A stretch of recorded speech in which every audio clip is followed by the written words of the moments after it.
L'agriculteur ne veut ni l'ivraie, ni la paille, mais le blé. En considérant cela, nous pouvons réaliser que c'est maintenant le temps de la préparation où nous devons faire grandir notre foi et la renforcer afin de devenir le blé spirituel.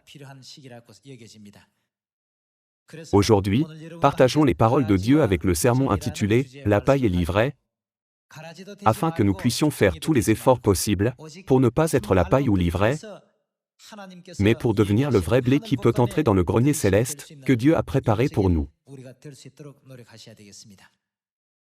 Nous ne pouvons pas être le blé simplement avec des mots. Nous pouvons être le blé avec nos actes et notre foi. Nous pouvons devenir le blé, c'est-à-dire le bon fruit, par notre foi, et non seulement par nos paroles ou nos pensées. Notre foi peut être considérée comme fiable et vraie lorsqu'elle est accompagnée de nos actes et de nos actions. La Bible nous a déjà éclairés sur cet enseignement à travers l'épître de Jacques. Jetons un coup d'œil au chapitre 3, verset 8. Produisez donc du fruit digne de la repentance, et ne prétendez pas dire en vous-même, nous avons Abraham pour père. Car je vous déclare que de ces pierres-ci Dieu peut susciter des enfants à Abraham.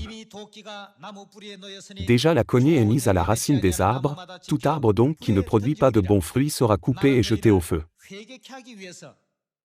Moi, je vous baptise d'eau, pour vous amener à la repentance, mais celui qui vient après moi est plus puissant que moi, et je ne suis pas digne de porter ses souliers. Lui, il vous baptisera du Saint-Esprit et de feu. Il a son van à la main, il nettoiera son aire. Quand les gens battent-ils le grain? N'est-ce pas en automne? Il nettoiera son aire, et que fera-t-il? Et il amassera son blé dans le grenier, mais que fera-t-il? Il brûlera la paille dans un feu qui ne s'éteint point. Dieu amasse le blé. Mais qu'en est-il de la paille? Bien que la paille soit extérieurement semblable au blé, puisqu'elle n'a pas de noyau à l'intérieur, elle sera brûlée. Ici, feu qui ne s'éteint point signifie le feu éternel de l'enfer. À propos du feu éternel de l'enfer, Dieu a dit dans la parabole qu'il brûlera la paille dans un feu qui ne s'éteint point.